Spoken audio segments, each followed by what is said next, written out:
Sir, ഈ ബഡ്ജറ്റിൻ്റെ പ്രപ്പോസൽസിനെ ഞാൻ എതിർക്കുകയാണ്. കാരണം ഈ സൂര്യോദയ ബഡ്ജറ്റ് എന്നൊക്കെ പറഞ്ഞെങ്കിലും കേരളത്തിൻ്റെ ഇന്നത്തെ പ്രതിസന്ധി അല്ലെങ്കിൽ ഇന്ന് നേരിടുന്ന പ്രതിസന്ധിയെ തരണം ചെയ്യാൻ കഴിയുന്ന അല്ലെങ്കിൽ അതിജീവിക്കാൻ കഴിയുന്ന ക്രിയാത്മകമായ പ്രപ്പോസൽസ് ഈ ബഡ്ജറ്റിലില്ല എന്ന് നമുക്ക് കാണാൻ കഴിയും.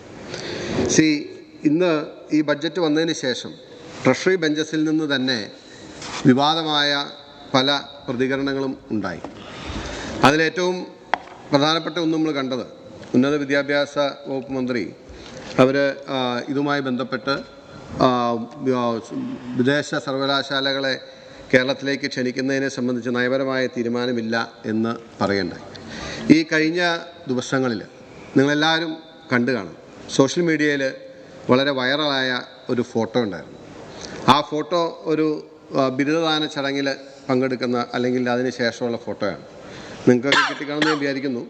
CPM എറണാകുളം ജില്ലാ സെക്രട്ടറി അദ്ദേഹത്തിൻ്റെ മകളുടെ ബിരുദദാന ചടങ്ങിൻ്റെ കോൺവൊക്കേഷൻ സെറമണി കഴിഞ്ഞിട്ട് അവർ കുടുംബസമേതം UK ഇംഗ്ലണ്ടിൽ വെച്ച് എടുത്ത ഫോട്ടോയാണ്.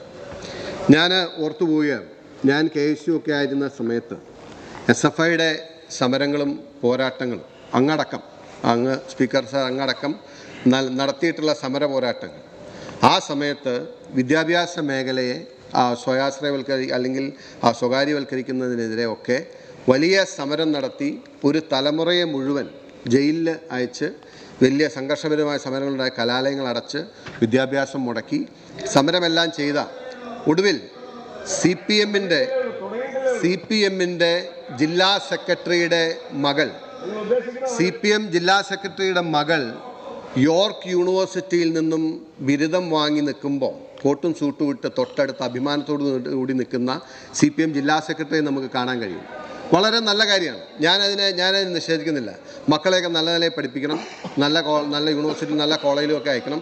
പക്ഷേ ഏതാനും നാൾ മുമ്പ് അദ്ദേഹം ഒരു പത്രസമ്മേളനം നടത്തി എനിക്കെതിരെ ചില ആരോപണങ്ങൾ പറഞ്ഞിരുന്നു.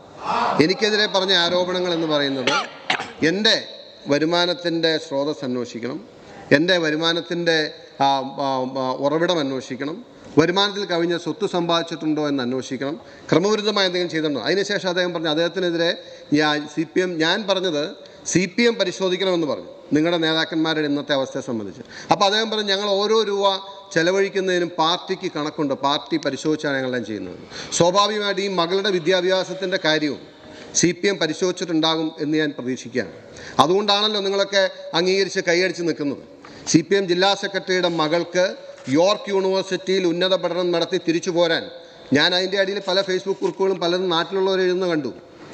കഴിഞ്ഞ കാലങ്ങളിൽ എന്ത് തൊഴിൽ ചെയ്തിട്ടാണ് ഈ പണം സമ്പാദിച്ചതെന്നൊക്കെ ഞാൻ ആ ചോദ്യം ഉന്നയിക്കാൻ ആഗ്രഹം. പക്ഷെ നിങ്ങൾക്ക് ചോദിക്കാൻ പറ്റും. പക്ഷെ ആ കസേരയിൽ ഇതിന് മുമ്പിരുന്നൊരു മനുഷ്യനുണ്ടായിരുന്നു, ഞാനടക്കമുള്ള കോൺഗ്രസ്സുകാർക്ക് പോലും ബഹുമാനം തോന്നിയിട്ടുള്ള ഒരാളുണ്ടായിരുന്നു.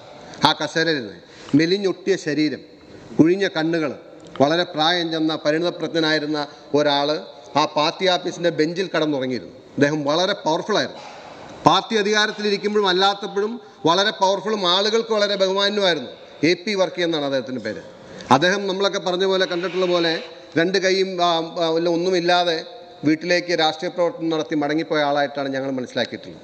ഇന്നത്തെ CPM എന്ന് പറയുന്നതിൻ്റെ വ്യത്യാസം ആ AP വർക്കിയിൽ നിന്നും CN മോഹനിലേക്കുള്ള മാറ്റമാണ് ഇന്നത്തെ CPM എന്ന പാർട്ടിയുടെ മാറ്റം. ഞാൻ ഇന്ന് അങ്ങയുടെ അനുമതി ചോദിച്ച് ഇന്ന് CPM നടക്കുന്ന കാര്യങ്ങളുടെ ഒരു അടുത്ത രൂപം, ഈ ഒരു അഴിമതിയുമായി ബന്ധപ്പെട്ട വിഷയം ഈ സഭയുടെ ശ്രദ്ധയിൽ കൊണ്ടുവരാനുള്ള അനുമതി ചോദിച്ചിരുന്നു. ഞാൻ ആ വിഷയം ഒന്ന് അവതരിപ്പിക്കാൻ വിചാരിക്കുകയാണ്. മറ്റൊന്നും അത് ഡിനൈ ചെയ്തിരിക്കുന്നു. ചെയർ അനുമതി തരില്ല എന്ന് പറഞ്ഞതാണ്. നിങ്ങൾ ഉന്നയിക്കാൻ ഉദ്ദേശിക്കുന്ന കാര്യം മൈക്രോഫോൺ ഓഫ് ചെയ്യും. ബഹുമാനപ്പെട്ട അംഗത്തിന്റെ മൈക്രോഫോൺ ഓഫ് ചെയ്യും. വളരെ ക്ലിയറായി ചെയർ പറഞ്ഞ കാര്യമാണ്. രേഖകൾ ഹാജരാക്കിയ രേഖകളിൽ ചെയർ തൃപ്തനല്ല. So I can't allow. Sorry Mathew Kuzhalnadan, sorry, I can't allow to raise the allegation in this floor.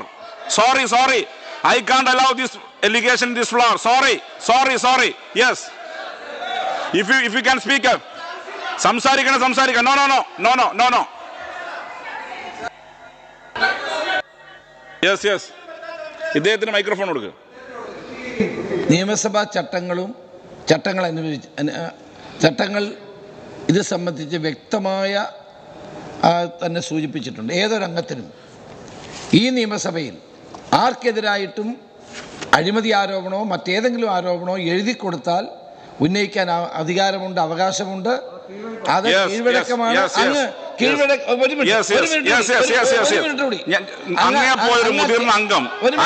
മുതിർന്ന അംഗം റൂൾസ് ആൻഡ് പ്രൊസീജിയേഴ്സ് ഞാൻ വായിക്കാം.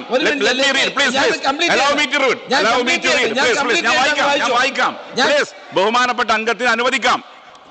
അദ്ദേഹം ഇരിക്കും പ്ലീസ്. 285 റൂൾ 285 ഒരാൾക്കെതിരെയുള്ള ആരോപണം സംബന്ധിച്ച നടപടിക്രമം.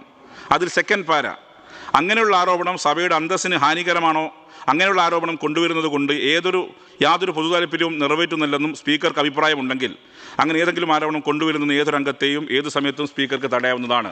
അദ്ദേഹം എഴുതി തന്ന ഭാഗങ്ങളിൽ ഒന്നും തന്നെ അത്തരമൊരു രേഖയില്ല. ഒരു ഫോട്ടോസ്റ്റാറ്റ് കടലാസ് കൊണ്ടുവന്ന് ഈ സഭയുടെ സാങ്ക്ടിറ്റി കളയാൻ ചെയർ തയ്യാറല്ല. If you can speak yes.